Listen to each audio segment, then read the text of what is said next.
Mochi Health is here to help you start your weight loss journey with caring, personalized support. Meet one-on-one with board-certified obesity doctors and registered dietitians who truly listen and understand your unique needs.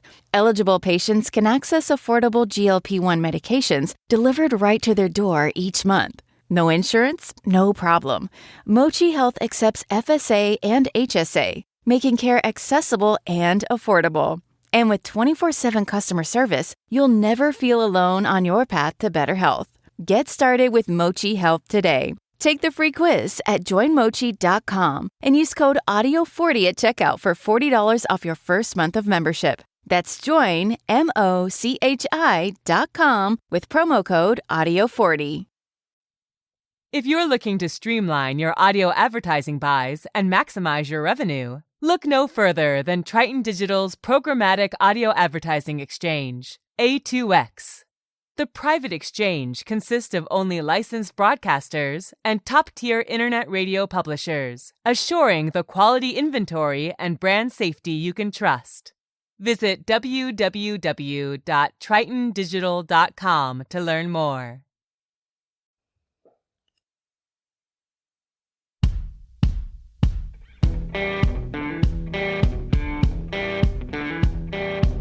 I'm Brett. And I'm Alice. And we are the Prosecutors.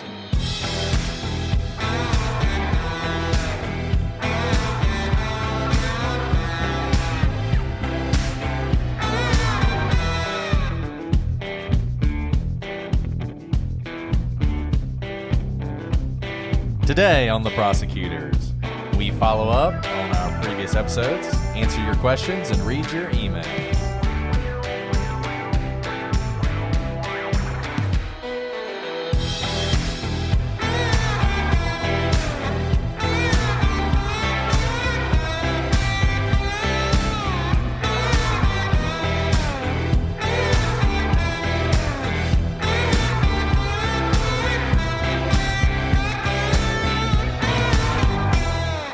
Hello, everybody, and welcome to this episode of The Prosecutors. This is a weird one because Alice is sitting right next to me, and I don't know what to do. This is so awesome and bizarre and feels like we shouldn't be sitting in the same room. What's going to be weird is when the audio is terrible, and it turns out it's actually better when we're not in the same room. Or that our banter or rapport is worse when we're in the same room. Exactly. Well, I didn't introduce you today, Alice. So here's my co-host, the irreplaceable, remarkable Alice. Thanks, Brett. I really am excited to be here. It's been a long time coming to sit in the same room. I know. It's amazing. So today we're going to do some follow-ups. We just finished with Ray Rivera yesterday. I hope you guys enjoyed that. We've already started to get a few emails about that. We'll follow up on Ray Rivera, though, later. So plenty of time to get your Ray Rivera thoughts, comments, criticisms in. And if you want to do that, you can get us at @ProsecutorsPod, Twitter, Facebook, and Instagram, prosecutorspod@gmail.com and prosecutorspodcast.com. And, as evidenced by this very show, we will respond to what you say. And we will also read your emails live and in person. And in this case, together. So exciting. And don't worry, we've asked all the people who sent us emails whether we can read it. So You can pour out your hearts to us in confidence if that's what you want. Right. Some people asked us to leave certain parts out or, not say their name. And obviously, we'll always honor those requests. So the first case we want to talk about, the case we can never escape, Maura Murray. So Alice, I've been engaged in like a 10,000 tweet thread online. I know you've been trying to follow it and maybe having a little difficulty. So can I defend myself for a second? I apparently have no idea how Twitter works. I cannot follow conversations. I try really hard, but I don't know how to read it sequentially. So that's part of my problem. I don't think Twitter's meant to be understood. I think it's just meant to make people angry. It's like the ultimate source of confusion. But one thing I wanted to address that folks on Twitter have said several times, and we've actually talked about this with the guys for Missing Maura Murray, something that I've heard again and again and again, is that there is no evidence that Maura Murray drove her car from UMass to New Hampshire, crashed it, and then abandoned it. And I guess there's this, I mean, I hate to call it a conspiracy theory because that's got a pejorative sense to it, but this notion that maybe somebody else killed her and they drove the car up there to dump it. And as I said, when you say you don't believe that, the retort is always there's no evidence. And I think this stems from sort of a fundamental misunderstanding about what evidence is. It's true that there's no direct evidence, but there's plenty of circumstantial evidence. And so we wanted to talk a little bit about the difference between direct evidence and circumstantial evidence. Sorry, Brett, I chuckled just a little bit because you delivered a smackdown so nicely. So I'm sorry. I chuckled silently. It was just a comment, just commenting. But no, I mean, look, it's a natural thing to not understand that. And circumstantial evidence gets a bad name. If you've ever seen a movie or watched Perry Mason or Law and Order, someone always says, all you have is circumstantial evidence, as if that's somehow, not enough or negative. And in reality, in court, circumstantial evidence has just as much strength as direct evidence. Direct evidence is just a witness.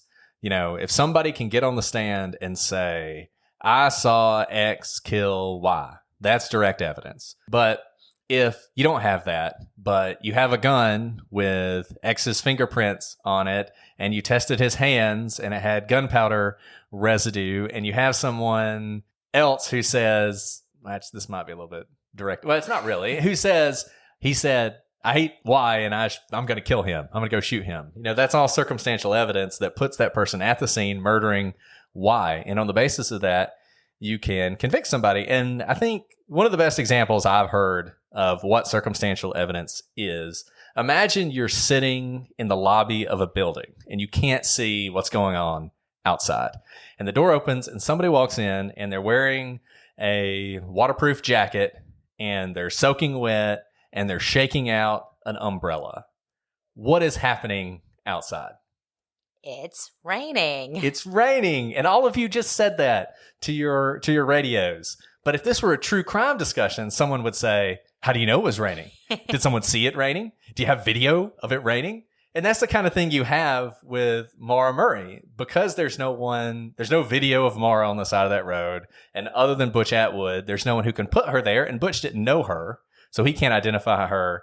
In particular, people say there's no evidence, but that would be like saying there's no evidence that it's raining in that example. And here's the point here. That's why in the court of law, when you go to trial, you have to prove something beyond a reasonable doubt, not 100% airtight, no possible other explanation.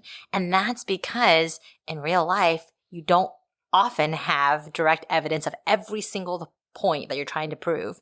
Right. We live our entire lives based on circumstantial evidence. You never for a second would think, I wonder if he went swimming in the fountain. Or I wonder if a passing jet airliner dumped their waste container or whatever, and it just happened to land on him. Like, nobody would think that. You would think it's raining. And like Alice said, maybe that is what happened. Maybe he did go for a swim in the fountain. But if you're on the fountain team, you can't just assert, well, there's no proof. There's no proof it was raining, so maybe it was a fountain. In the face of that circumstantial evidence, you have to bring your own evidence. And we talk about burden shifting sometimes. And that really is how it works in a trial. When evidence is presented, it's often incumbent on the other side to sort of rebut that evidence, particularly if you want to win. I mean, once again, in a criminal trial, you can always rely on reasonable doubt. But if one side presents a really good story and has evidence to back it up, you probably want to do something to rebut that. So just real quick, let's walk through all the circumstantial evidence that Maura Murray left UMass that day and drove to New Hampshire. She had researched places to stay in New Hampshire on her computer the day before and the day of. She had made phone calls looking for places to stay. She had printed out directions to Burlington, Vermont. She had taken her monkey with her, and we know she traveled with her monkey. She had taken all her money out of her savings account. We have video of that happening. She had stopped by to pick up accident forms, which means she was driving her Saturn that day. Those forms were found in her car. And given that the accident happened on a Saturday, I'm going to go ahead and say the DMV probably wasn't open on Sunday, so she probably did that on Monday. And she stopped at the liquor store to buy a bunch of liquor. Oh, and by the way, she had sent emails to her professors saying that she would be gone for a week. So, and someone saw her leaving campus that day. So she definitely left campus. She definitely drove somewhere. Now, and let's just say really quick right there, if we were in a trial and everything Brett just listed happened, we wouldn't spend any time in trial fighting about whether she left campus. Unless, for some reason, the other side could present really convincing evidence that undercuts everything Brett just said. And I think the point is, there hasn't been any evidence that can undercut all of that circumstantial evidence that she in fact left UMass. Now, if you want to say that at some point along the drive she was intercepted by someone, that's a little bit more believable. But you still have some circumstantial evidence that she was on the side of the road that day. You have Butch Atwood, who said he saw a girl. Now, people push back on that because Maura always wore her hair up, and her hair was down that day, so it couldn't have been Maura. And I would just note, she was just in a car wreck that resulted in her airbags deploying. She might not have been having the best hair day. I mean, I don't know what kind of ties she was using, but unless they're made out of like adamantium, I could imagine her hair falling out of her bun when you get in a car wreck when you're not wearing your seatbelt. Yeah, I completely agree. I mean, I don't know what to say about that, except even though I wear my hair up most days, there are times when my hair's down. And maybe she was murdered, and the female accomplice of the murderer, because presumably it wasn't a woman, Maura's body wasn't in the trunk. We don't have any evidence of that, and we don't know how this woman would have gotten rid of Maura's body. So maybe this is the female accomplice of the murderer who's driven the car and then wrecked the car, and Butch misses her. Well, you still have the dogs. Now, the dogs didn't do a great job. They only traced her 100 yards, but they did track her. There is a hit on her. And it seems to indicate that Maura's scent traveled 100 yards down that road. It's not airtight. I think it's far less airtight than the fact that Maura drove her car away from UMass that day. But it's just not right to say that there's no evidence that Maura Murray was in Massachusetts that night. So the second thing we wanted to talk about, and we mentioned this in a previous follow-up, you guys out there are awesome. And those of you in the Maura Murray community are particularly awesome. And one of you went so far as to purchase a Saturn emblem and have it delivered to your house, and then smashed it all up to see whether or not our theory that the paint chip on Patrick Vassy could have come from that emblem. And you may recall, we had speculated that Patrick Vassy may have been hit by Maura's Saturn, and people had said that the paint chip found on Patrick indicated that it wasn't her Saturn because her Saturn was black, and the color of the paint chip was metallic silver, red, and white. And we pointed out that the emblem of a Saturn is red, metallic silver, and white. If you're watching this on YouTube, you are currently looking at a picture of a Saturn emblem, which has been smashed, and you are seeing silver, a white interior, and red. So I think we can go ahead and say that we have confirmed that the composite of a Saturn emblem is the three colors that were found on the paint chip on Patrick Vassy. Now, that does not mean that she hit Patrick Vassy, but it certainly means that while other things may rule her out, the paint chip does not. And that's a really fine point that Brett just made. Maybe it's too lawyerly of a point, but all along we have said that the Patrick Vassy incident is possible, but not even likely. What we're saying here is that in the past, people have looked at the paint chip as evidence that there's no way Maura could have been involved. And all we're saying here is you can't rely on the paint chip to rule her out. Doesn't necessarily say that she did it. But that distinction is very important in court. So I just want to clarify that for anyone says, oh, you guys are crazy. There's no way Patrick Vassy is involved in Maura's case. So I think that's all we have on Maura Murray. Do you have anything else you want to add? Famous last words. Yeah. I'm pretty sure there will be more. Today, we're going to move on to other reader feedback. And we love you, Maura Murray, guys. I mean, y'all have been fantastic. And so many of you started with Maura Murray and have listened to our other episodes and have stuck with us. And we really appreciate that. And we're always happy to hear any thoughts you have on that case or any other case. But moving all the way back to Elisa Lam, which is the very first case that we ever covered, we received a great email. We had said that if there was anybody who had dealt with these kinds of mental issues, we had not. We had experienced it in our work, but we had never experienced it personally and can't really understand what it's like. And we did have somebody who wrote us a lengthy email about that. And so I am going to, do you want to read it? Sure. Alice is going to read it to you. They did ask to be anonymous, and obviously we are going to honor that. Yes. So thank you to this reader for writing in and sharing their experience.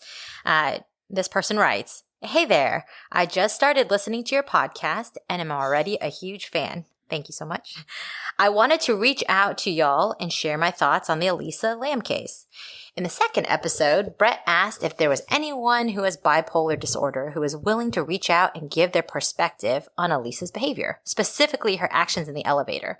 I realized that that episode was a while ago, but I still want to share my thoughts if that's okay. You guys briefly mentioned the elevator game when talking about Elisa's bizarre demeanor on the security footage. I understand why you didn't spend much time reflecting on that as a possibility for why she died, because you are producing a crime podcast, not a paranormal horror podcast. However, I want to offer my thoughts on how the elevator game may indeed have caused some of her behavior. I have bipolar disorder type 1 with psychotic features, and my analysis is based on my experience with that. When I first heard about this case on another podcast, the elevator game was discussed in detail. One aspect of bipolar disorder, as I experience it, is that I am more open-minded and creative than other people, particularly when I'm manic. I'm more willing to believe things that are out there or abnormal. The validity of the elevator game is neither here nor there, but I certainly am interested in that realm and would probably be more likely to attempt to play it than neurotypical people. I personally believe that Elisa may have been trying to play the game, which would explain her bizarre behavior on the security footage. I'm not trying to say that that's why she died. It's just a theory as to why she was acting that way. Given the fact that she was not taking her meds correctly, she may have tried to play the game and experience some psychosis or confusion. I'm sorry for the long message. I just wanted to offer my thoughts. Thank you both for discussing Elisa and bipolar disorder with compassion and without judgment or blame. That dignified position toward mental illness is not very common these days." So thank you so much to that reader or to that listener for that very thoughtful explanation from his or her perspective of bipolar disorder. And, we discussed this during the Elisa episodes, but we really did think that Elisa was acting in a childlike, playful manner. And if she were playing this game, I think it would comport with some sort of game that she thinks she's playing, rather than something more malicious. Yes, I think that fits perfectly with what we thought had happened. And thank you so much to this listener for writing us. And don't ever apologize about writing a long message. We love hearing from you guys, and your insights are so great. We are prosecutors, we are lawyers. Most of the stuff we do, it's not us doing all the work. It's the witnesses, right? I mean, that's who people want to hear from. They don't actually care about our opinion. And so in a lot of these cases, if we have folks who have information, we want to get that out as much as possible. And also thank you for the comments about how we handled mental illness, because we did want to do that without judgment and with compassion. And we've mentioned this before, and Elisa's case is not the last case we'll deal with where mental illness probably played a role. And in our cases, in our experience as prosecutors, mental illness, unfortunately, plays a prominent role in many of our cases. And it's difficult to understand. And we want to make sure, and we do this in our day jobs too, we want to make sure that we offer that compassion, because I can't imagine what it must be like to live with a lot of these mental disorders. So the next case we have some comments on are Aunt Diane. And a couple people suggested some stuff related to kind of the mystery of what all was going on in that case. We talked about, and Alice talked about how hard it would be to hide smoking marijuana from your kids in the car. One person suggested that she could have eaten an edible, and that's how the THC got in her body. I think that's possible. I would think that would have shown up in her stomach contents during the autopsy, but maybe not. My big question would be, I know, marijuana is basically legal now, so you can get edibles everywhere, but were edibles readily available in the New York area at that time? I don't know. And also she was camping, so she wouldn't have had an oven to bake like a brownie. And so she'd probably have to bring it with her. And I do have to note, one person, one listener had said, like, do little kids really know what a blunt looks like? I don't know about y'all, but my toddler picks up on everything. And if I had a smoking thing, like something that had smoke coming out of it, oh my gosh, there would be nonstop questions about what's that? What's that? Why is it red? Is it fire? So maybe they wouldn't have noticed it in terms of knowing that it was a blunt, but I do think kids would notice. And one of the nieces was 7. And so I just put that out there that I don't know about you guys, but my toddler will ask questions as long as the day is long. Now, one thing I don't know is, did she smoke cigarettes? If she smoked cigarettes, then maybe they were used to that and it wasn't that big a deal. Somebody else said that when she stopped on the side of the road, she was probably smoking when she was outside the van and concealing it by bending over. And they suggested that they knew that from experience. So that was another possibility. It is a mystery to me because just what Alice said, I think kids would pick up on that. So we have another email. This is from... Wait, I'm really excited about this. Can I just say, this person just takes the cake because they had the best signature I've seen. So Brett, who is this next letter from? Yeah, and pay attention out there. This is from number 1 prosecutee. I love it. I love it. I love it. I love it. Somebody make shirts. Thank you, number 1 prosecutee. Yes, thank you. Number 1 prosecutee. And this person writes, thanks for your great episode on Aunt Diane. I'd watched the documentary a while ago, but didn't think I realized how much THC she had in her system, or that it was apparently so recent. So here's my theory. I think the mixing of the two has a lot to do with it. Even if she regularly had one for the road, surely she wasn't smoking in the car before. Anyone would have smelled it if she had. I actually think that there's something wrong with Aunt Diane comment probably came around the time she was smoking.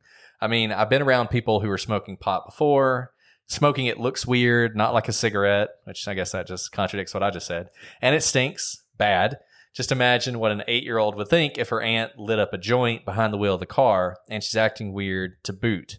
It seems like something that would definitely freak out an 8-year-old. So I think maybe the combined effects did her in, but here's my guess. I think she might have been in pain, stressed, harried, and or tired, and under the combined influence. I guess she could have thought everybody else was making a mistake and kept going, but I think it might have been more. I think she might have had a delusion or a hallucination, or maybe even something that struck her as a moment of clarity in her impairment and just made sense in her altered mind that she needed to drive like a determined bat out of hell the wrong way.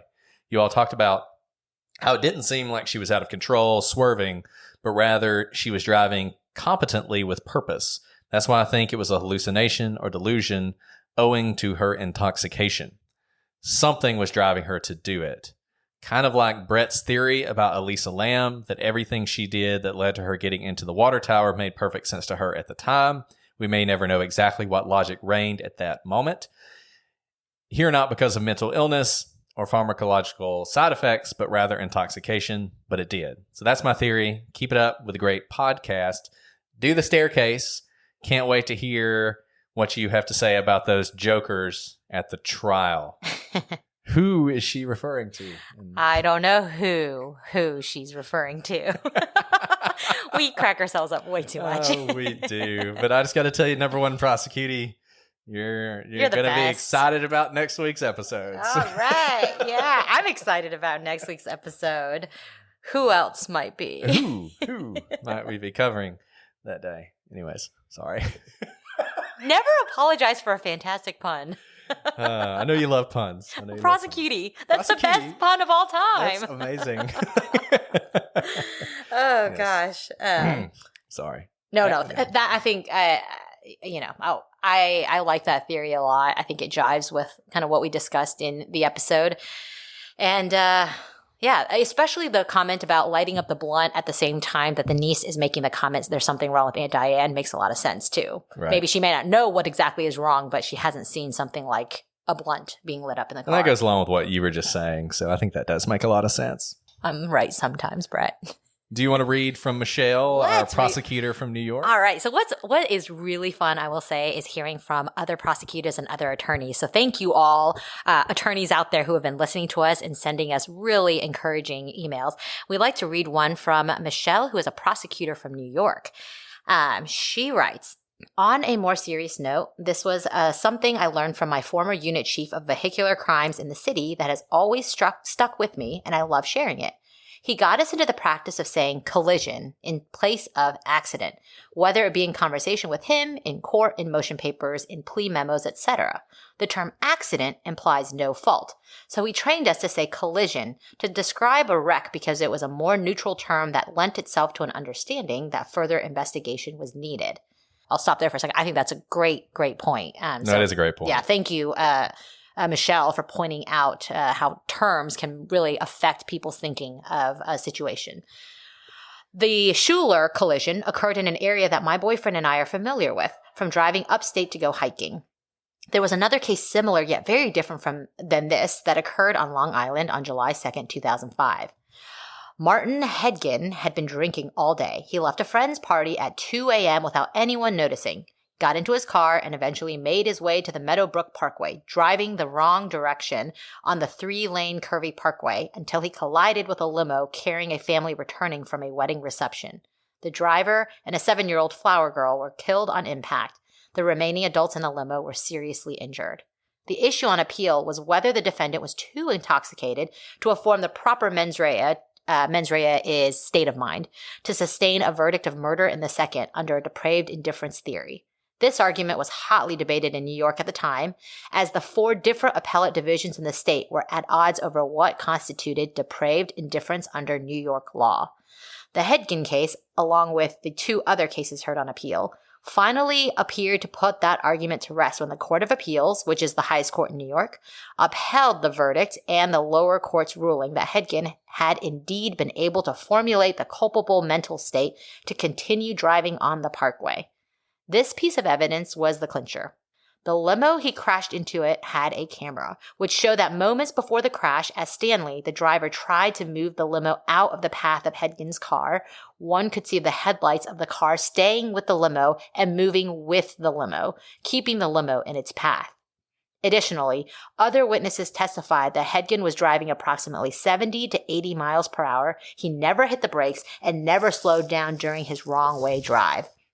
Also, his BAC was 0.28, taken from a blood draw after he was transported to the hospital. His friends who saw him at the party said he didn't seem that intoxicated, though. This caused so much uproar on Long Island, where your primary way of getting around is by car, and the island has seen its fair share of drunk driving collisions and arrests.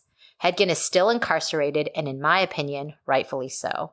And then she links to the decision that we just discussed. And we'll put that decision on the internet, and you guys can debate in the comments why the Supreme Court of New York is not called the Supreme Court of New York, but the Supreme Court of New York is actually an inferior court to the Court of Appeals.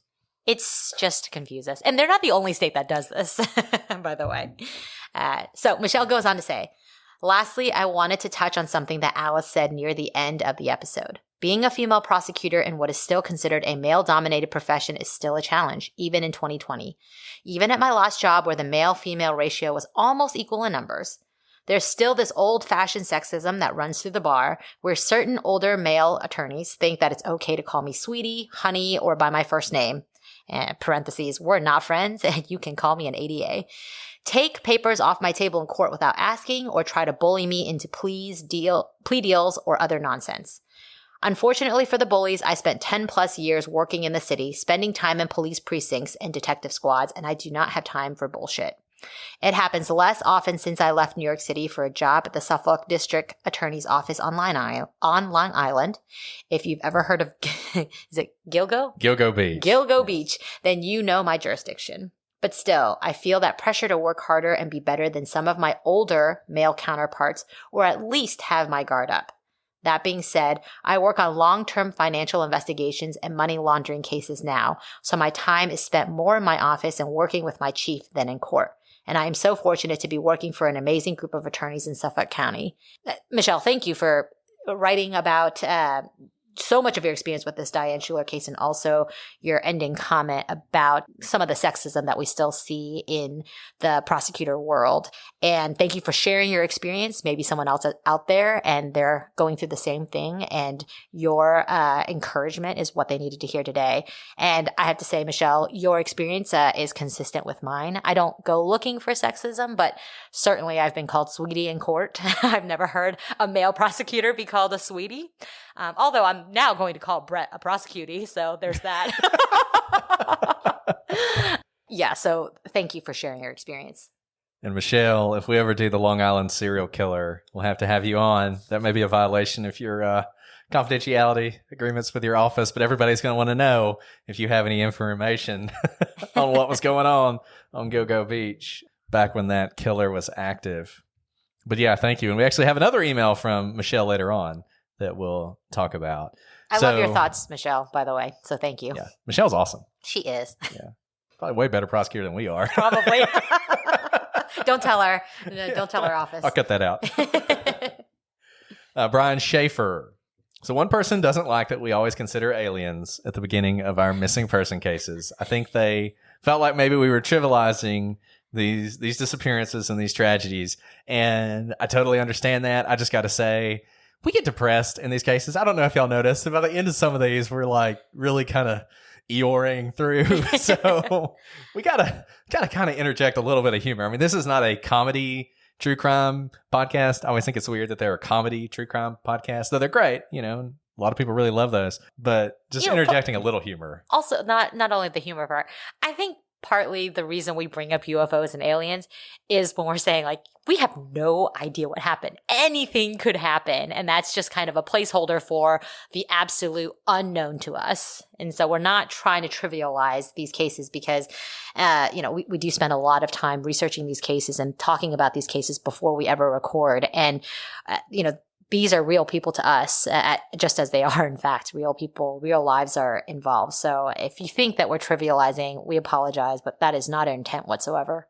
So Jenny Danielle, who is a private investigator, and she's an awesome private investigator based on the information she's already dug up on some of our cases. So if you guys need a private investigator, she's available on Twitter. So she's check your her PI. out. So she, after hearing our episodes, looked into some stuff on Brian Shaffer, particularly on the phone ping. And I'm just going to read you the information that she sent us. So she says, Brett, this is such good information. I know, it's amazing. And I just want to return to this. I told somebody on the Maura Murray Reddit that if there were people following the Brian Shaffer case the way they follow Maura Murray, there would be like a full diagram of the bar with every exit marked and every camera with like paragraph long description of exactly what that camera saw that night. And we don't have that in Brian Shaffer. And so it's really great to have Jenny kind of pull some of this information. So she says, on the phone ping, couple things. Number one, it didn't just ring the one time. It rang several times for both Alexis and others. It rang from 11:30 p.m. on Friday night to Saturday morning. After listening to Sergeant John Hurst in the Comeback podcast, which we recommended, and then the Brian Shaffer Dead or Alive podcast, which I actually haven't heard, I came to the conclusion that what Sergeant John Hurst is explaining and what we think he is talking about are two different things. And this is really interesting.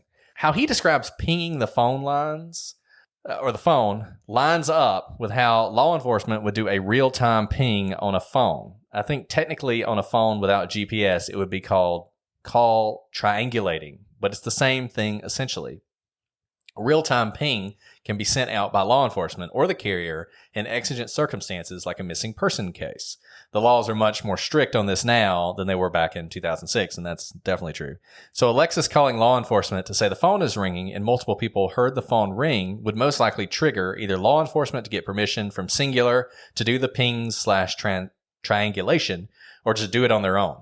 So maybe after Alexis triggers the pings, law enforcement tries, and it only captures cell tower locations 1 or 2 times because the phone has been switched back off. This is completely different from obtaining the location information from a CDR, call detail record. A CDR will list all of the tower locations that a phone finds and uses each time a call / text message is sent or received on a phone. So, since they only were able to get the 1 or 2 pings, It leads me to believe law enforcement is talking about actually what happened when they or the carrier sent out the signal trying to triangulate the phone or locate one tower. Because Brian's phone had no GPS, they would just be locating towers or trying to triangulate, rather than the location of the towers that were located each time the phone rang that weekend. And obviously that's really interesting because, once again, if law enforcement was able to ping his phone, it makes you think it was on. It had battery. It had battery. Someone had to turn it on because they weren't able to do it before, and then it was turned off. And those typically don't happen by themselves. Or if a phone was charged and then ran out of battery, probably wouldn't run out that quickly. The thing I kind of wondered, and we talked a little bit about this at the time, but let's say, we talked about water. Let's say the cell phone had been in water and dropped the cell phone in water, it stops working, and at some point the cell phone, washes up on the shore somewhere and dries out. If maybe when it dried out, it temporarily went back to being active again until the battery ran out. Or something like that. Have you ever dropped your phone or any electronic in water? I mean, I have. Especially if it's submerged. You put it in the rice and it gets the moisture out. But it's typically not when it's been submerged in water for months. Or That's even true. The only time the rice trick has worked for me is, I'm trying to think. I think I dropped it in the sink and it was not submerged. It hit water on the majority of the phone, and I quickly turned it off so it wouldn't short, stuck it in a bag of rice to dry it out, and kept it there for a week, and then turned it back on, and it did not work. So it was not submerged in, say, a lake. It can work in some instances, but it's hard to believe that it can be underwater for potentially months and then dry out on its own and have enough battery life to turn on to ping. So my last Samsung phone, which has a guarantee that it's water resistant or whatever. So not being paid by Samsung, but I actually had it in my pocket when I went into the pool. I walked into the pool with my phone. And did it work still? And then I realized at some point, shoot, my phone's in my pocket, and I pulled it out and it worked. It was on and everything. Wow. It was still on. But the one thing that happened to it, and obviously this has no bearing on Brian Shaffer because his phone is completely different, was you could no longer charge it with a plug. So you had to do the you put it on top wireless, of the whatever thing. Yeah, charging. I had to get a wireless charger. But anyways, no, I think you're right. And look, I think people have dismissed this ping for far too long. I think this ping is a really weird piece of evidence and an already based on really what Jenny weird says, case. I don't think we can dismiss the ping. And No. it's much more, I think there's much more to be looked into there. And I think one of the sort of amazing things about this case, this is the only case where nobody's yelled at us for the conclusions we reached, because nobody has any idea. One person was like aliens or the world's greatest April Fool's joke. I don't know. I mean, this one's crazy, and I don't know what to say about it. I have no idea what happened. It's just a complete mystery. Every time I think I might know the answer, I'm thrown for a loop, and it's one of the most frustrating cases to think about. It's like banging your head on a wall. Yeah, and I just believe, and I'll always believe, that some piece of information, common knowledge out there, is wrong.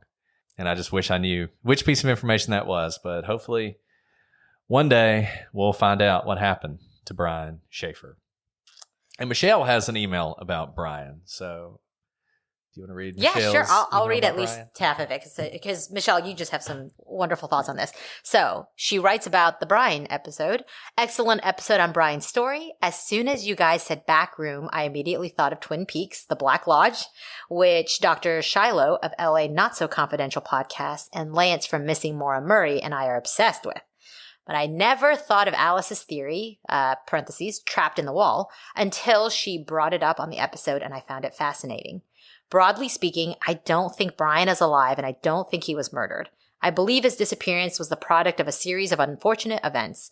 One thought I have had when listening or reading about this case, there is a lot of emphasis on Brian not being seen on the surveillance cameras. What if he didn't walk out on his own, but it was instead concealed in something, like a container, and removed from the bar at another time, i.e. a portion of the video where the police or the rest of us pondering this case would not have thought to concentrate on? Here's an example. 19-year-old Kenya Mwangi Sounds good to me. went missing on April 1st, 2011, after a night of drinking and dancing at a club in downtown Denver, Colorado. 31-year-old Travis Forbes, a local entrepreneur who specializes in baking all-natural granola bars, gave her, that's awesome, very Denver, gave her a ride home. So he said. Turns out Forbes murdered Kenya in his van. He was renting a space at a local bakery to make his granola bars. The night Kenya vanishes, he unplugged one of the video cameras that was trained on the freezer. He failed, however, to realize that there was another camera in the room, and police retreated to the site of Forbes pushing a cooler into the freezer that night, then removing it the following day and burying Kenya's body in a field that he eventually led police to when he was arrested. This is all to say that what if Brian met some accidental fate inside the bar and was discovered by an employee or employees after closing time or the next morning, was placed into a cooler or receptacle large enough to hold his body and carted out of the bar at a time where the sight of employees moving something out of the bar would not catch the eye of someone watching the surveillance video. Gonna stop there for a second and discuss that? Sure. I mean, look, I'm open to any possibilities in this case. To think, my one problem with this is the employees, if they had nothing to do with the death, why put yourself at criminal, in fear of criminal prosecution for like hiding it? It just, obviously if you're hiding a body or disposing of a body, even if you had nothing to do with the death, is a crime. It would almost have to be like the owner, right? And I am not accusing the owner of killing Brian, but if you're just making up a scenario where, I mean, we know the Ugly Tuna closed at some point. I think it's now under new ownership. The margins at bars are small. Probably can't afford a wrongful death lawsuit if you're the owner of a bar. So I'd almost think it would have to be somebody that had some sort of vested interest like that, or like Al said, actually murdered him. But like I said, I'm open to anything. I would think that the police would have looked for that kind of thing in the days following video of someone taking out a container large enough to house a body. We know that they looked at video of the band for that very reason, because they wanted to make sure they didn't take him out in the drum kit or something like that. I don't know. I don't know. I know I've already said I don't know, but I don't know. Yeah. And, while we're on this email, I wanted to correct something. I went back and looked at it after the podcast came out. The New Haven case that I was talking about, the girl who was put into the medical school walls. Her name is Annie Lay, if you guys are interested in reading more about it. And I think on the podcast, I said that it was a long time later that they found her body. And at the time, I really did think it was almost a semester. I went back and looked at the facts, and she was discovered 4 days later. And the reason I bring this up is when you are living this trauma and this drama, it does feel like a lifetime. And I remember those 4 days feeling like it was the entire semester. And I almost can't believe that it was only 4 days. And this actually goes back to something that Brett and I have talked about a lot in past episodes. Memory is really faulty. Even if it's your personal experience, it is faulty, and it's really difficult to rely on memories, eyewitness testimony, and you just got an experience of that from me. I think I'm a pretty educated person, and I lived through that particular experience, and I thought it was months, not 4 days. Right, and that's why I think people are beginning to realize this more and more. If you do have an eyewitness or whatever, you really need some kind of other evidence to back it up. Hey, imagine that. Direct evidence might not be your best evidence, Brett. It's crazy. It's crazy that maybe... Are you saying you might need circumstantial evidence to corroborate your direct evidence? Well, it's like, all the people on the Butch Atwood thing, in Butch Atwood, did he see Maura? Butch Atwood says Maura was wearing a jacket. He remembers her wearing a dark jacket, but on the ATM footage, she's wearing a light jacket. So some people are like, see, it was a different person because different colored jacket. I mean, I couldn't tell you what I wore yesterday. I couldn't tell you what my wife is wearing right now.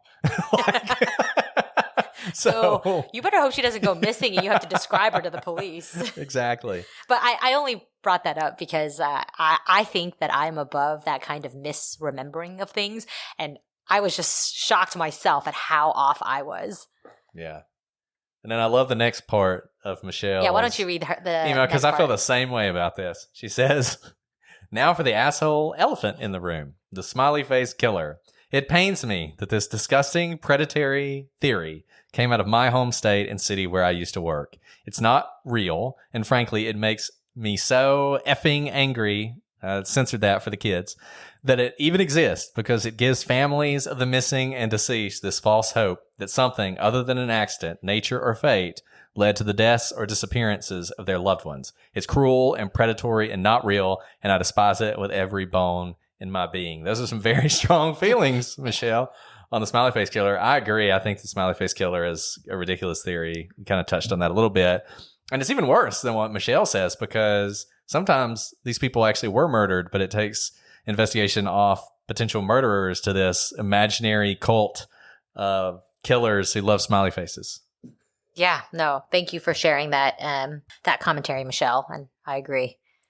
So that's all we have from you guys this time. Keep sending us those emails, comments, questions, tweets, things on YouTube. You guys are fantastic. We've gotten so much from you guys. I mean, we could just read YouTube comments all day long, or I could just read the entirety of that Twitter thread, Alice, and then you would know. And then I would know what's going on happening. But yeah, and I think I will say one thing about that Twitter thread. I think it's a really good example of how if people can come together on these cases with, goodwill and working together and keeping an open mind, I do think we can make some headway. And I think the vast majority of people on that thread, that's exactly how they're approaching it. So I am enjoying it, and I will continue to be active on that. So I think that's all we have for today. Alice, do you have anything else? No, thank you guys for writing. We truly love reading your thoughts, because we don't think that we have all the answers at all. Yeah, and these follow-up episodes are so easy because we just read what you say. So it requires absolutely no preparation whatsoever on our part. So keep it up. But that's it for today. Next week we will have a new case. Please keep listening. Yes. But I think you're all going to enjoy it. It's got everything you want. It's got some of the best outtakes I think exist in life. You Amazing should tune in outtakes. just for the outtakes. Make sure you listen to the entire episode. There's 4 of them. So all 4 of them. And, I keep reading people online saying that they wish we talked more about the law. It's crazy. I don't understand you people. You guys are awesome and a little strange. Yeah, a little strange, but we load you up. These next 4 episodes, man, you will be a lawyer. It is a treatise. You can try your own criminal case after these next episodes. Yeah. But we'll see you then. But until then, I'm Brett. And I'm Alice. And we are the prosecutors.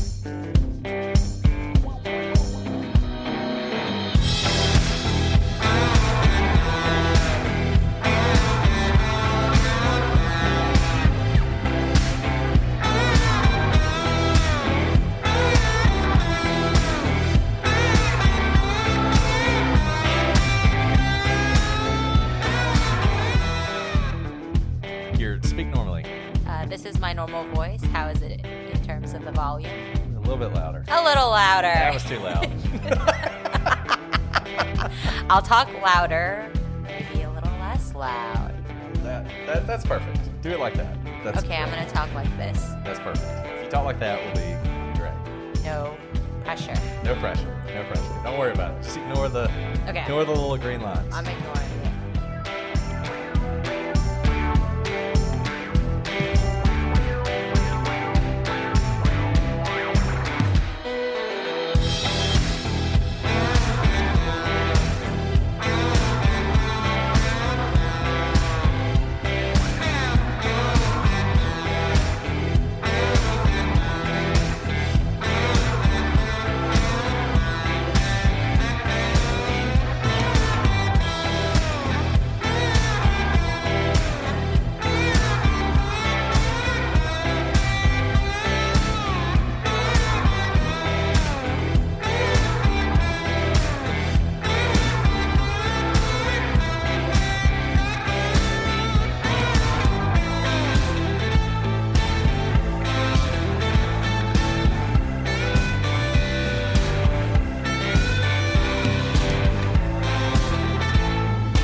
Shopify is a platform built for growth, whether you're just starting out or already running a thriving business. From managing inventory to creating a seamless checkout experience, Shopify is designed to handle it all. And it doesn't stop there. Shopify helps you sell everywhere your customers are, online or in person. It's the ultimate tool for turning big dreams into big wins. Sign up for your $1 per month trial period at shopify.com/OPP,